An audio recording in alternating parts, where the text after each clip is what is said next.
sex. I have no idea why I just said it like that. That was kind of creepy and kind of weird, but I guess it's also fitting because the whole video is about sex. Well, now that I just made it really awkward, I guess we should get started. So welcome guys to another Monday message. I get this question a lot. Now the question is, can I have sex before marriage, or should I have sex before marriage? But especially when I hear it, can I have sex before marriage? I think that's a very interesting question because I think it's the wrong question. Actually, I think it's kind of a crappy and a boring question, because if we're honest, can you? Yeah, of course. If you're in a relationship with someone, you're dating them in high school, college, or after, yeah, you can do whatever you want. And so the question is not can, the question is more should. So I think instead of saying, can I do this or do that, not even in regards to our sexuality, the question we should always be asking is what leads to the most joy? Those are two very different questions.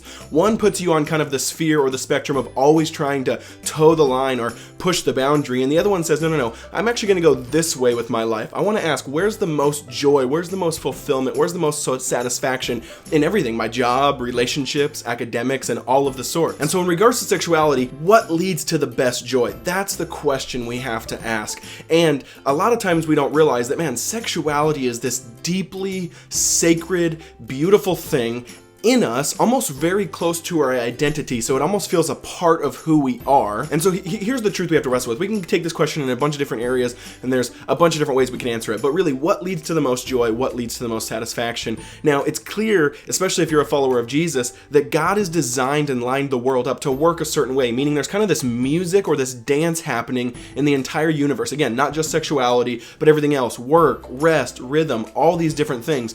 And we can either submit to that music or we cannot. And it's kind of like putting a wrench in the system when we go against that music. Like, the music's not going to change for us. The music's happening. We can either dance in beat with it or out of beat. And I think sexuality is a lot like that. Like, God designed it, and it's sacred and beautiful and amazing and deep and rich and all these different things. And so it's kind of like fire, right? Like it can lead and bring warmth in its context, in its boundary, a fire pit or anything of that nature. But outside of its boundary, it can wreak havoc. It can cause forest fires. It can cause damage. It can burn a house down. So it really comes down to context. Here's the core of the issue. What a lot of people don't realize, because I think we really are enslaved to a lot of Gnostic principles of division between body and spirit, meaning we don't see ourselves as one whole being, which we are. And so what happens is we have a very low view of body, a very low view of the physicality of the world, not realizing that what we do with our body actually communicates something bigger and deeper. And especially in regards to sexuality, when we are having sex with someone, we are communicating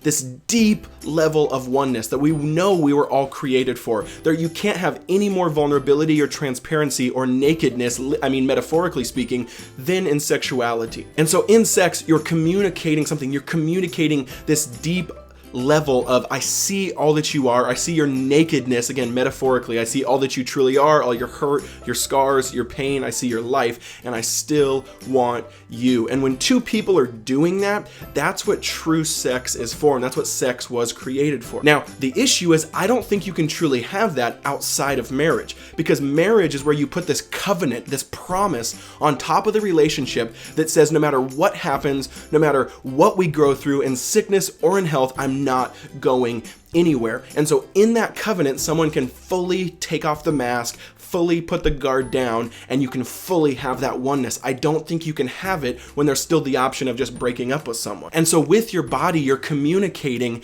basically your wedding vows. You're saying, in sickness and in health, I want to be one with you. I'm not going anywhere. And so here's the challenge to anyone maybe asking this question. Don't get in a position where your body is saying something that you don't want your life to say. Meaning, if you don't want to be one with that person, if you don't want to be with them in sickness and in health, rich or poor, for the rest of your life, then don't let your body say it, because that's just going to cause kind of a short wiring, not only of the entire system, but your heart, your identity, your emotions, and your life. So the biggest challenge I want to leave you guys with is, do not let your body say something that you are not willing to say with the rest of your life, because that's what sexuality is all about. When God's saying, hey, no, I want to take you to the deep end. I want to take you farther, and I want to show you where true joy and shalom and beauty is at. So I hope that answers your question, and you guys are awesome. Talk to you later. Peace. Hey guys, thanks for watching. I actually want to tell you guys about one of my favorite books. If you know Audible, you know I love Audible, audible.com/Jeff. You can get your first month membership for free, and then they even give you a token for a book with that membership. And the book I really want you guys to read, which is very pertinent to this topic, is Loveology by John Mark Comer. It's phenomenal. It's one of mine and Alyssa's favorite books. It just talks about marriage, sexuality, dating, the scriptures, and all these different things. It's absolutely amazing. And like I said, if you go to audible.com/Jeff, you get your first month free and you can check out that book. It is incredible.